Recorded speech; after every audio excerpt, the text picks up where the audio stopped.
देश के उन चोटी के नेताओं में है जिनकी गिनती प्रथम श्रेणी के जो आजादी के दीवाने, उसके बाद जिन्होंने शासन की बागडोर संभाली, भारत की स्वतंत्रता की आजादी के बाद जिन्होंने बागडोर संभाली, और उसके बाद इंदिरा गांधी को जब बहुत बड़ा घमंड पैदा हो गया और उन्होंने विपक्ष को बंद करना शुरू कर दिया, दादागिरी का माहौल बन गया था इस देश में।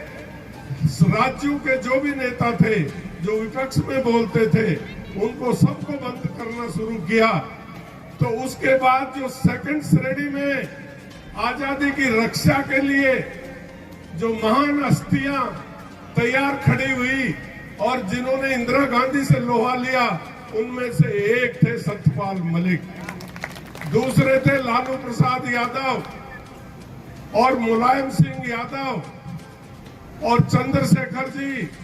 बहुत सारे ऐसे नेता थे जिन्होंने इंदिरा गांधी के खिलाफ, हमारे भैरू सिंह शेखावत साहब, ये उस श्रेणी के नेता थे कि आजादी तो मिल गई पर डिक्टेटरशिप के लिए नहीं थी हमने आजादी। और आज सुन लो, इन्होंने मिसाल कायम कर दी। मोदी जी ने इनको गवर्नर बनाया, इनके अनुभव को देख के गवर्नर बनाया। गवर्नर बनाने के बाद तो मुंह में पानी आ जाता है भाई, बहुत बड़ी शक्ति होती है गवर्नर की। पर मलिक साहब उस शक्ति को एंजॉय नहीं करना चाहते थे। गवर्नर बने तो उस पद की गरिमा में रहते हुए डिक्टेटरशिप के खिलाफ बोले, सबसे पहले बोले।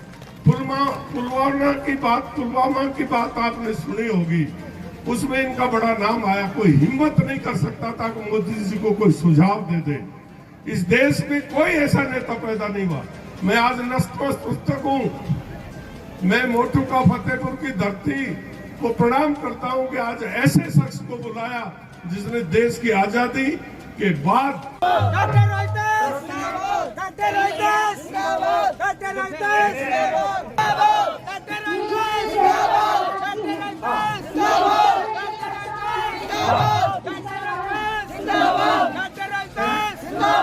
और खुलकर बोला और पद त्यागने के लिए अपने आप को ऑफर कर दिया। ऐसे व्यक्ति आज हमारे गांव की मीटिंग में चौपाल में वृद्ध हालत में, थोड़ी तकलीफ भी है, और फिर विराजमान है, अपने को आशीर्वाद देने आए। सचमुच हम हृदय से बहुत बड़े आभार। हमारे राम मंदिर का उन्होंने सबसे पहला आशीर्वाद यही दे दिया कि मलिक साहब को बुला दिया। ये बहुत बड़ी संस्था है, ये कोई साधारण आदमी नहीं है। ये की तारीख हजारों की संख्या में सीआरपीएफ का बाई रोड ले जाना, ये कोई अच्छा काम नहीं था, गलत था। ऐसा कैसे हुक्म दे दिया गया जब मैं गवर्नर हूं? तो इनको कहा गया ऊपर से कि मलिक साहब आप चुप रहिए। और इस शख्स को, जमींदार का बेटा है, भारत मां का पुत्र है, इन्होंने कहा त्याग पत्र दे दूंगा, सत्य को असत्य में नहीं बदलूंगा। और जिसका परिणाम है कि इनको जाना पड़ा। कई मुकदमे लगाने की भी तैयारी है, पर इनको कहता परवाह नहीं, देश के लिए पैदा हुआ, देश के लिए जाऊं। ऐसी और बढ़ रहा है, उनके खिलाफ कहा, भारतीय जनता पार्टी के खिलाफ गवर्नर साहब ने नहीं कहा। मैं प्रधान जी की बात का खंडन करता हूँ। नमस्कार।